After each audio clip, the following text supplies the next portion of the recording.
All right, we'll go ahead and get started. Welcome to the Interagency briefing for PPE, Medsurg, pharmaceutical sourcing.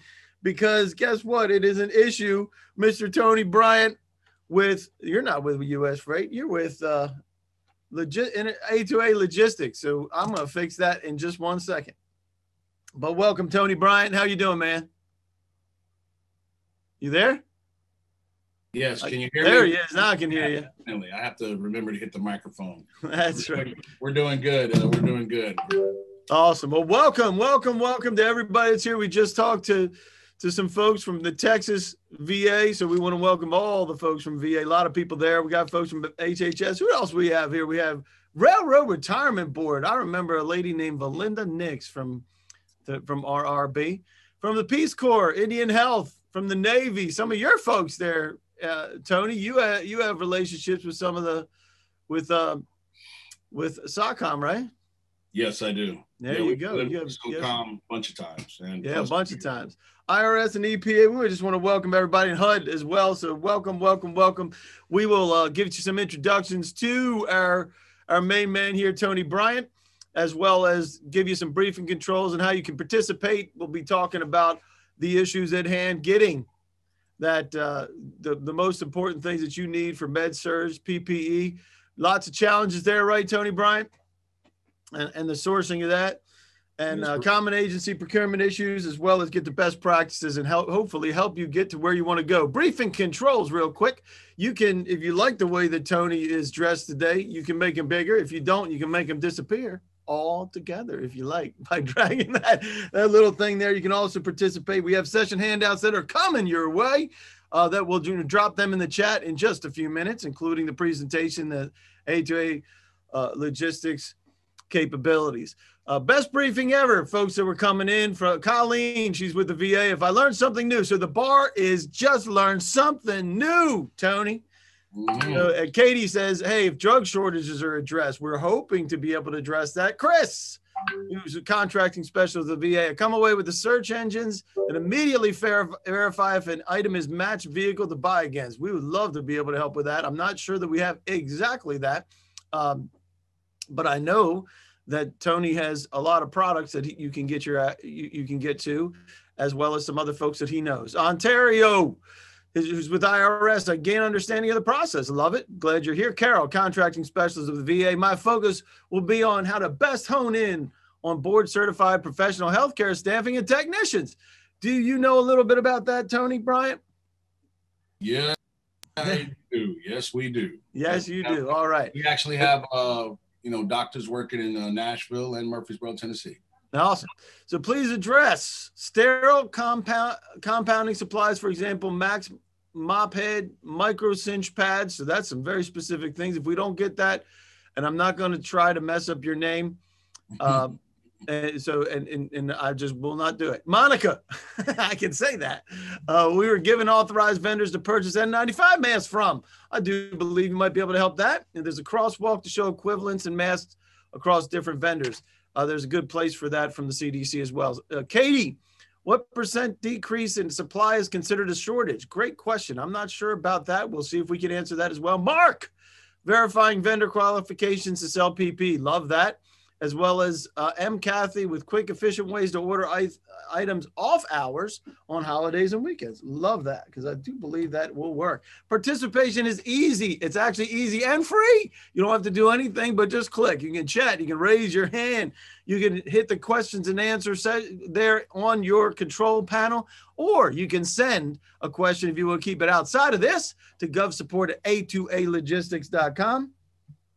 And we do have a quick disclaimer, because this event is not affiliated or endorsed by any agency. It's provided to you, the audience, for informational purposes only, and all participation is voluntary, and engagement by you, this is important, is not an indication of endorsement of the commitment to purchase from any vendor that comes from GSA, so that you guys can actually talk with us and we can help to solve some problems. So with that, why are you guys here today? What made you decide to join this today? And is it because you purchase Medsurg products, or do you need to solve a PPE issue? I think you can answer as many of these as you want to, by the way. And I handle healthcare pharmaceutical staffing. We know that there's somebody that does that. I purchase pharmaceutical products, or my boss made me come. Somebody's got to be a Weisenheimer and answer that last one. Somebody's got to do it. We'll know who the Weisenheimers are, Tony, by the one that, there you go. I knew there'd be one. So Tony, let's start talking about A2A while we're waiting for the folks to finish this up. You are headquartered in North Carolina and started back in 2011. So tell us a little bit about how you got into this world and why you are here. So basically, we're service disabled veterans. So we were in the military, out of the military, got recruited. Thank you, sir. Military by a lot of your DOD industrial complex companies, working overseas. All the contingency operations were going on in 2004, 2005. So, we shipped off to to Iraq, actually, initially as contractors, working for some of the big boys. And as we progressed and went along and did what we did, the last company that we worked for basically looked at us and said, "You guys made us a lot of money. Why are you guys doing this as contractors and employees when you could be doing this yourself?" And we looked at each other and said, "This makes sense. Yeah, we should have our own company." So we basically, in the middle of the night in Afghanistan, about 2 a.m., we went to mynewcompany.com and A2A Integrated was born. Excellent. So right after returning to the United States, we basically won our first $1.5 million contract with US Transcom, moved everything from hammers to helicopters across the pond, did all the order management, customer service stuff for Surface Deployment Distribution Command with US Transcom. And then, fast forward a couple of years, the VA tapped us on the shoulder, said, "Hey, we got this little Supreme Court ruling we got to deal with. And we need some SDBOs that can actually do the work." So where we were out there doing our other stuff with as a prime contractor with our own, first initial prime contract. So immediately we had past performance, and we were doing a lot different products that were a lot more dangerous and very sensitive movements and sensitive order management and acquisition. So we said, "What's a box of Band-Aids and some other little hospital supplies?" So we rogered up. Agreed to support, and next thing you know, fast forward to current day, and we've got all the things that going on that we'll talk about in here. Absolutely. And with a little bit about that past performance, I do believe you have some exceptional CPARs that everybody can look up if they need to. I started out with SOCOM, right? Correct. There you go. Medical supply, laboratory, staffing, equipment, PPE, sanitization. No sanitization needed anymore right now, right? Not a thing. There's some things, but it's not really with the VA, and it's all to do with compounding facilities, but we can provide that also. And you are also a McKesson strategic partner with past performance with them, a lot of activity within VA. And I know that's why a lot of VA folks are here today. And we're going to be talking about the supply chain, the entire supply chain for Medsurg.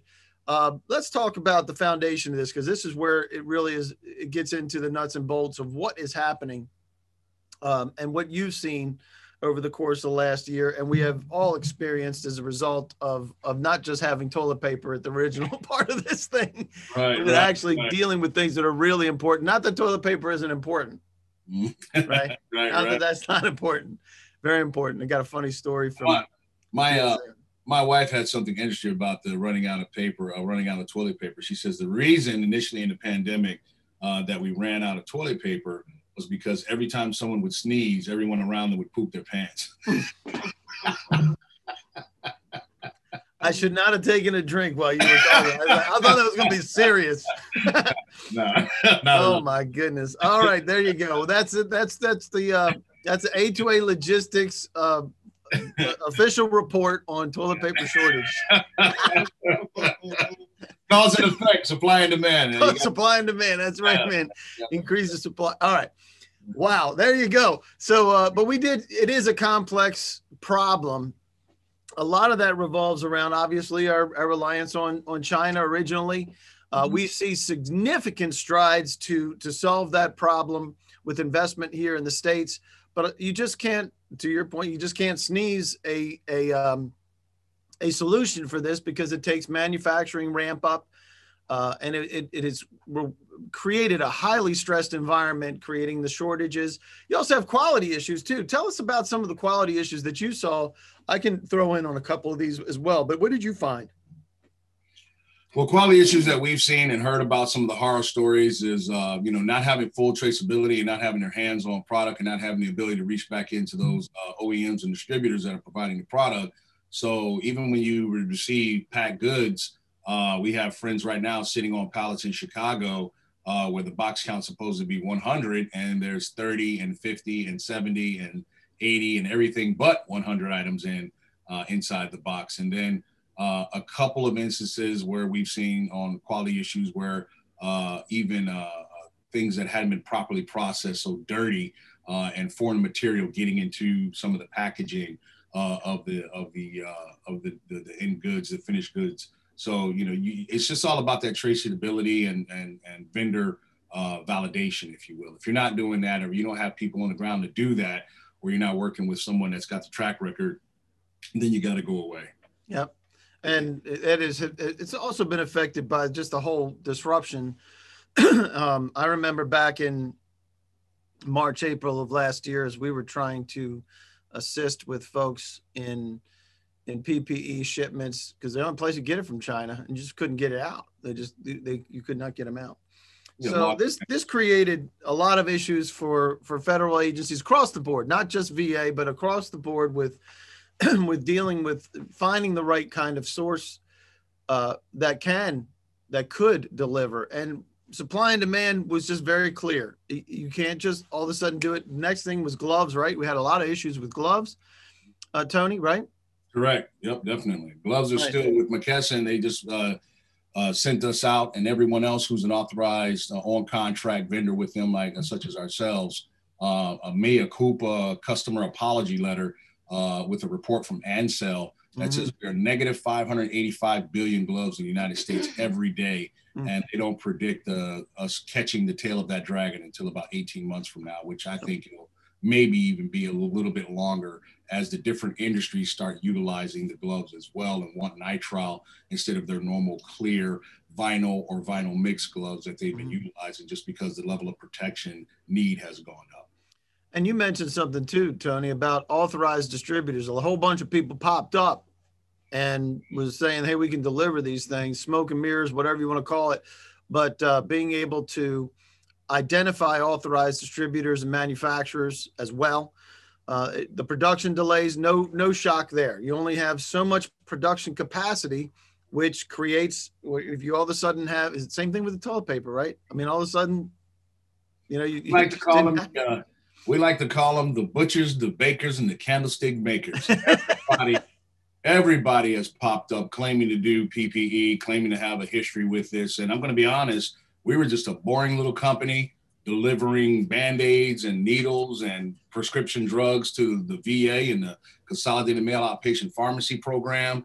And nobody ever paid attention until we had the pandemic where, the shortages came. And then you had literally, I've met former, well, I shouldn't even say former, I should say current day valets, guys that park cars outside of steakhouses, hairdressers, and the butchers, the bakers, and candlestick makers that all say, we have access because we know a guy who knows a guy who knows a guy who cuts the lawn of the guy who owns the factory. And it's just a travesty. And I mean, truth be told, we have nothing against, entrepreneurs, and hey, I'll educate and help and teach anybody, but you got to get out of the way, and you got to know what you're doing. And we'll bring you into the fold and teach and help you. But, at the end of the day, we need to get to the source. That's absolutely right. And that gets you to the other pieces here with delivery delays and contracting limitations, because you also had some significant problems if you didn't have the product on your contract, getting it on the contract, because then you had significant disruptions on federal contracting, although there was a lot of heat, right? So, but what's on schedule, and then suitable alternatives. Monica from, I guess it's SAVAHCS. That sounds like a VA hospital. San Antonio. There you go. So Monica was talking about that. Suitable alternatives to be able to say, all right, if you can't get this one, what is real? That was the problem. It was very difficult to figure out what real was. A lot of confusion, and it's not anybody's singular fault, but the whole supply chain being stressed created that entire problem. So let's talk a little bit about what is your biggest issue with Medsurg supplies? Is it product availability? Is it cost, delivery delays, product quality issues, having items on contract? We saw that, right? Finding qualified vendors, exactly what we've been talking about. Vendor support or something else. It could be. So, and I think you can vote for as much as you want on this one. I can't test it because I'm presenter. But yeah, let us know what you have there. There is a lot here to be able to work through.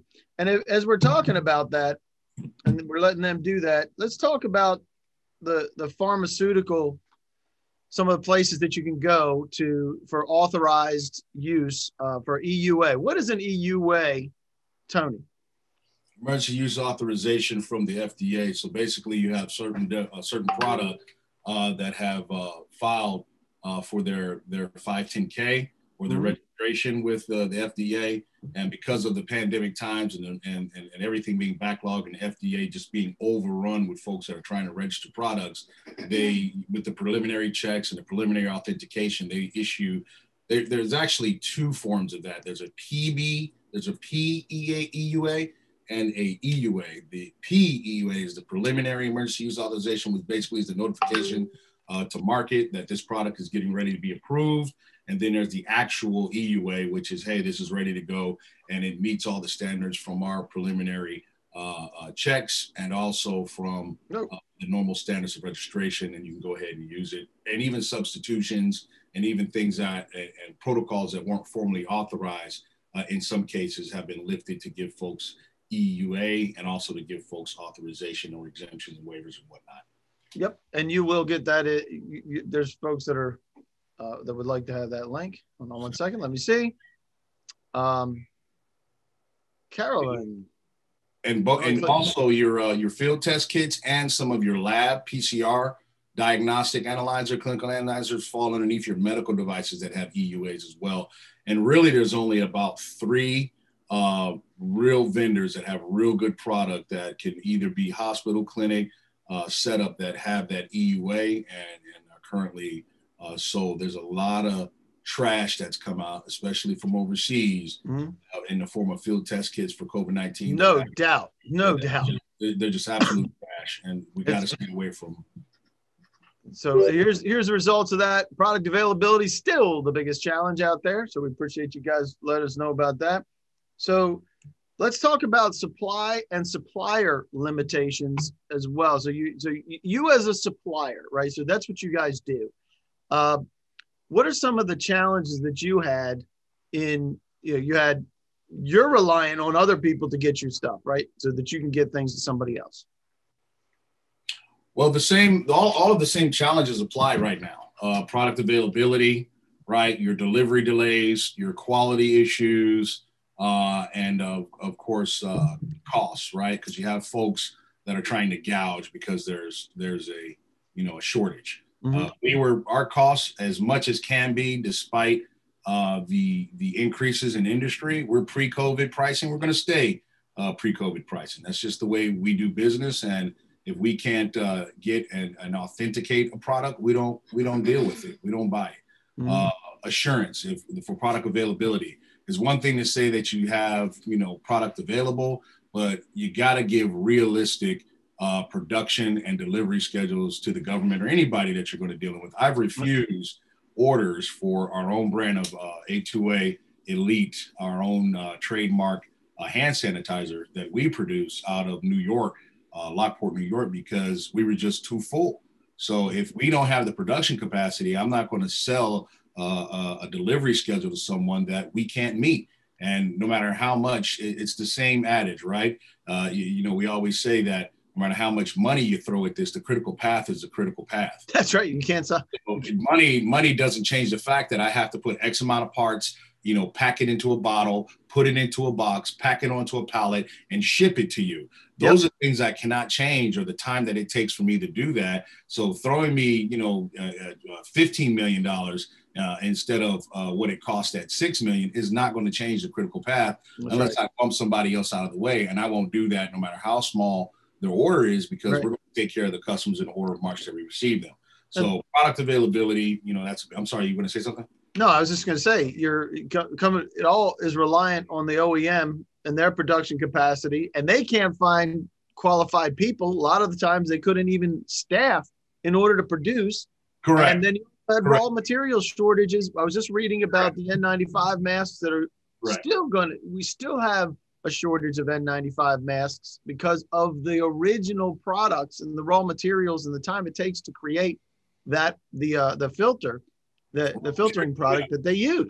Yeah, the raw material shortages are real for gloves, especially with nitrile right now. The base chemical that's utilized to make that, and one of our products that we stand behind and working with the Kin team brand is the fact that we have the allocation and the ability to get product done is because it's fully vertical for the allocation holders that we work with. They actually supply the raw material to Kin team in advanced care so that they can make the product. So we understand end to end what the raw material, we've eliminated that problem for our customers because we're in charge of the raw material going to the factory. We have the allocation with the factory, the folks on the ground, and then all the logistics and everything else is turnkey. So if you don't have end-to-end assurability in that manner with anybody that you're working with, you got to walk away.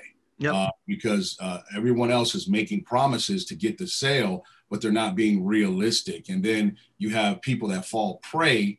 And nobody's immune. No state agency, no federal agency, no private hospital group. Nobody's immune. Everybody wants it quick, fast, and in a hurry. And they want the cheapest thing that they can get. So they fall prey to these folks and give folks POs that say, I can have it to you in 3 days or 4 days on an airplane, when the truth is you can't even get manifest on an airplane with your cargo in that amount of time. Literally, you can't get scheduled to fly out in that amount of time. And you're hitting it right on the head for logistics capacity. Yesterday we did U.S. Freight, and we were talking about a briefing on U.S. Freight, and we were talking about cold chain logistics, and it's the same problems that you have across the board. Your logistics nodes. The support in order to facilitate it. You just mentioned it. If you can't do a manifest in 3 days, how in the world are you going to be able to deliver? And it's shocking. I know everybody here is shocking. Salespeople may lie. Salespeople may the people that want to make the sale may not tell you the truth. Right. Please keep that to yourselves. Yeah. So anyway, exactly. So you have challenges across the board. You also have TAA compliance restrictions. Some of those got bypassed by CDC with doing certifications where they did have chain of custody that they could see was actually coming from and going to the right place. But there's a lot of folks coming out of the woodwork, Tony. Lots. Yeah, but China's had glove waivers forever on TAA. I mean, I can remember, a year back, 2 years back, before anybody knew what COVID, stood for or meant, that they had glove waivers in place and other types of product waivers in place through the VA because of just the commodity shortage. They've always had a few waivers in place. So it's just an enhancement of what they already had in place. And the other part that's here is letters of supply, and that's one of the ways that you can, it's probably coming up later, as a matter of fact, where we talk about the importance of making sure that you have those letters of supply. What we were talking earlier about contracts where you will find these products, and you have, which one do you have, Tony? I have the 65 to the one right at the top, 65 right. to. Gotcha. So that's what you have, but you can also find PPE on multiple schedules throughout the either GSA or VA contract vehicles. So you'll find those there, and even down to office products. I know some folks with cartridge savers. They're the ones that they do a lot of. They have a FSSI OS 4, I think is where we are right now. I don't remember. So anyway, there you have it with that. We're actually releasing, not in that order, but we're releasing 65 India Bravo, and then 66-3 and 62I will be right after it. But we're releasing those 3 GSAs as well in the next. So you have those in works now? Oh yeah, definitely. We've already wrote those checks. Good deal. So best practices, keeping you guys what you need. Verify the vendor resources. Like Tony's saying, you need to find folks that are willing to tell you exactly what's happening. You may not like the answer, but you have to have the right answer. Wouldn't you agree, Tony? Yeah, and if you make a decision and award somebody for 60% less, that can do it in 24 hours and get ready for some heartache. So the other part is product traceability. You mentioned this, is that you want to be able to see the chain of custody. If you are, there's only so much product out in the marketplace, especially with gloves. You talk about a complicated process. Just Google glove manufacturing, right? It is insane what happens with that. It's not an easy process. You can't just all of a sudden bippity boppity boo, you have yourself a glove factory. Extremely dirty as well. It is unreal. So product traceability, making sure that it is legitimate, making sure that you have access to the product, that either through vendors like Tony and A2A, where they have access to the product, they have the letters of supply saying that they're legitimate. And then reviewing the OEM substitution specs. So many times, and I guess it was Monica or maybe somebody else talking about the OEM specs, and we'll get to questions in just a minute. But that is a critical thing, and you need to have somebody who understands that world, especially if you're in contracting. Now, I know that there's contracting officers. I talk with contracting officers all the time, and their job is to get that stuff purchased. It's really important to give them legitimate and very easy way for them to be able to do the comparisons between OEM and substitutions. Right, Tony? That's correct. And you can reach out to vendors like Tony, and you'll help them, right? Yeah, you'll help them. And even if it's not your product, you'll do the research for them, right? Definitely. Yeah. And verifying the TAA compliance, always important. There is an effort right now with a lot of investment, because I know several companies that are doing this, gloves as well as masks and other PPE equipment. Gowns. That's going to solve a lot of problems for the supply chain, but it's not an immediate solution because it takes time to be able to tool up a factory. And the other way to do it is develop BPAs, because if I can tell you this, when there's a short supply, if you can't act, your chances are you're going to miss a window because there's just not enough product. So if you have qualified vendors, you have BPAs, right? And IDIQs, right? Yes, I do. Several lab BPAs, staffing IDIQs, and product IDIQs. Yep. So develop the BPAs, and you could do it all on scheduled products and also on if you have GSA schedules that you're on, you can use the pricing for that to create those BPAs. We see contracting folks do it all the time.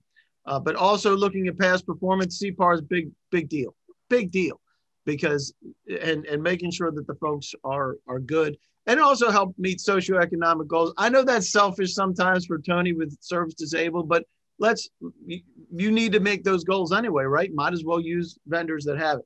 So when do you expect a Medsurg requirement? All right, let me stop this. I don't know what happened there. Let's try this here. There we go. We're doing this again. Here we go. I expect a Medsurg requirement. We got a whole bunch of folks already, Tony, that have indicated that they have an immediate need. We can help them out. Yep, I know you can. In a realistic manner, we can help you out. Yep, and we're also going to be answering questions. Let's get some questions together. You can participate. It is easy while you're doing this with the polls as well. Let me call up a couple of the questions that I have here. Hang on one sec. Authorized vendors to purchase N95 masks from. Great question. Now, I have some insight on that, but how would you make sure, number one, that the N95 masks are qualified, and number two, that the vendors are qualified? How would you recommend folks do that? Well, number one, of course, you've got your standard 510K, the registration FDA. Look, I deal with the global sourcing team for McKesson Medical Surgical, right? And for everybody for anyone that doesn't understand or know who McKesson Medical Surgical is, they're the biggest company on the PPV, the Prime Pharmaceutical Vendor contract with the government, the largest Medsurg distributor, massive distributor. Just think medical product Walmart. That's what they are. They're the Walmart of medical products for the whole United States. They have, pre-pandemic, they had all of the overseas factories locked down on contracts for a lot of the stuff that we're short of now. Having said that, that same entity and those folks, they go through the same traceability that we go through as a small company. We go through the same traceability requirements that they go through. They check the FDA. They get the same certs, the same traceability. Defense Logistics Agency really has a good traceability format that they follow with regard to where did you get the product, who's the source, going all the way back to the OEM, to the distribution or reseller, authorized reseller for the product. And then, of course, if you can't get a letter of supply, then the folks that are telling you they can get it, obviously they can't get it, right? A letter of supply basically authenticates that person has already talked to the distributor, who's also, if they're worth their weight in salt, have connected them to the OEM. So everybody understands the pain points of the government and the customer and how to deliver to that customer. And if you have it on GSA or any other kind of, acquisition contract, codified contract with the SAC or the NAC, then of course we've already gone through a lot of the things that would deal with traceability and authenticating the product with the OEM and the traceability. All that's done for you. So if you see that we're putting something out on GSA or BPA, it's automatic validation. The homework has been done for you. We've had the negotiations with the NAC or the SAC. We've had the negotiations with the distributors and the OEMs or the OEM direct to get you that product. So the authentication is done for you. The only thing you would have to do is make sure that product, if you're buying open market off of a schedule, off of a contract, does it have its 510K? Does it have the traceability back to the OEM? And do you have end-to-end confirmation on delivery? If they don't give you that, as I've said before, you got to walk away. Yep. So there was a question from Selena earlier about the compounding supply, sterilization supplies, Max mop head, micro cinch pads. You mentioned that you might, the micro cinch pads, those are something that you're familiar with? Cinch pads, there's all types. I know that product and we do have access to that product, but I would have to see what she specifically wants. And then we can match it to our vendors. We're a vendor with, one of our vendors and on our capability statement, you'll see is Thermo Fisher Scientific, Medical, McKesson Medical Surgical, Cardinal Health. We're also with Owens and Miners. So if she needs it, and then much like all the product now goes to big stream distribution that, like we said, handles all the authenticity and everything that you need. The short answer is, if I know exactly what she needs, we can get it for her. Awesome. Well, we appreciate you guys letting us know about that. And if you have any more questions, you can pop them up here. We'll be glad to answer. If we can. If we can't, we will find the answer for you. Right, Tony? Yes, we shall. Yeah, we will. Now, you are not obligated to buy from Tony, but if you would like to buy from Tony, you can right here. Service disabled, veteran owned. I almost said woman owned. Almost did it. I give you the Dina. Yeah, she'll give me the smackdown for that for sure. I know, right? That's right. So, but you are service disabled. Thank you very much for your service. As always, with anybody that's service disabled, there's a reason why it's good to support them. A minority-owned business. You're 8A certified. When'd you get that, Tony? We just got that. We waited, and not to steal any, air out of the room or steal your thunder, but we just got that last year. And the reason we waited to get our 8A is we didn't want to be running around with our hat in our hand, going to contract officer saying, "Oh, give me a contract," just because we're 8A. We wanted to have contracts in our hand with customers and show them, look, we're performing with or without the certification. Here's another way for you to get to us. It's just a tool for us. Certifications are literally just another quiver and an arrow in our quiver. You know what I mean? And that's how we use it. Amen, brother. Because there's a lot of people that resist sending stuff to 8As for that exact reason. And they won't tell you this, but I know it, and I can say it because I don't work for the government. Right. And you know it too. Because I've worked with another reason why I waited, Dave, was because I worked with a lot of folks when I was an employee with bigger companies, and I saw other companies. I was an executive, so I always saw, all the contracts and the technical rank and all that stuff. So I always saw folks that were literally, at the last stages of the 8A and just started getting awards, and they were like, man, our contract or our certification is expiring, and the clock seemed like 9 years went by so fast. And I'm like, it does. 9 years, I'm like, wow, that's 9 years. So one of the big ones, Millennium Corps, they basically, one of their CEOs said, look, Tony, wait as long as you can. He goes, if you're going to do it, he goes, wait as long as you can and get it when you're ready. Awesome. And it made the process easier too for being certified, because when I walked into the SBA in Charlotte, that's where our headquarters is located, where our BOS, she cleared out the floor, and everybody came from all the little admin folks and everybody. And they said, we just wanted to meet you because we got to catch up to you. You got all this work going on. We've never seen this where somebody gets an 8A and they've been in business, 9 years already at the time. And she goes, we have to catch up and get you guys some 8A stuff to prove that we know what we're doing. So we flip the script on them. Yeah, it was good. It was a good feeling though. You know what I mean? Because that's awesome. It was like instant validation of all the work that we put in. Well, we'll make sure that you get some additional information from this, as well as the briefing presentation, the EUA links, A2A capabilities, link to the video so you can watch it over and over for its entertainment value because of the toilet paper jokes that we do. Yeah, right. And also give you the opportunity to talk with Tony one-on-one. And if there's any other questions, we will get to those. Here's a great way to be able to reach out to Tony T. Bryant at A2A-logistics.com. And there's his direct number, so you can blow him up on his cell phone in the middle of the night if you want to, because he does answer the phone in the middle of the night, believe it or not. All hours. All hours. And that was one of the questions about 24-hour access, right? So there you go. I just signed you up for the 24-hour access via your customer support line right there. I think I told you also, I'll pick up that line between 9 a.m. and about 5 p.m. And then Dina has 6 until 4:30. Oh, yeah, right. Until that phone call comes in, and then she smacks you over the head. Right. And Dina is his lovely wife who is behind all that great promotional material you see. Dina's actually my middle sister. Oh, middle sister. Yeah. I'm sorry. That's okay. I'm really sorry to you, Dina, because I know you can hear me. I wrestled Dina away from Sylvan Learning Centers, where she was a director of operations and basically ran the whole thing out of North Carolina.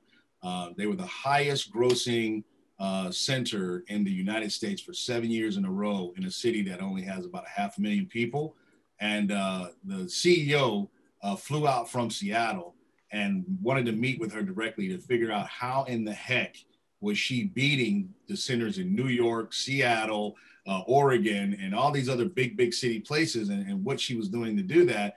Took her to dinner, and at the end of the dinner, he asked her to take a job paying her an ungodly amount of money to be on the road about 9 months a year, teaching all the centers across the United States how to financially come up to par and put other programs in place that would keep these centers afloat. That because these are learning centers that are seasonal because of the school calendar year. So how the heck was she doing that year round? And it didn't look like they were affected by the schools closing down or by the seasonal calendar. Really? Yeah. And at the end of it, she told him no, because, she wanted to be closer to family. So after 15 years. She wanted to be closer to you? Her own family, her children. Oh, I was going to say. No, it wasn't me, because I had to chase her for another 6 years. She finally come and work for her. She just started about, last year. She just finally came and she said, you know what, Tony? Okay, I'm coming. So she's here now. Well, as you can see, Tony's one of the real guys. Appreciate you being here, Tony. And any additional information that you need, please reach out to Tony directly. If you need anything from GovBrief, let us know. We'll be glad to help if we can. And with that, we're going to just say goodbye to everybody. Thanks for joining us. I don't think we have anybody. Do we have? Let me just make sure we don't have anybody else here with hands raised. Do not. All right, ladies and gentlemen, great to see you. We will see you next time. Have a fantastic rest of the week. And we'll see you next time.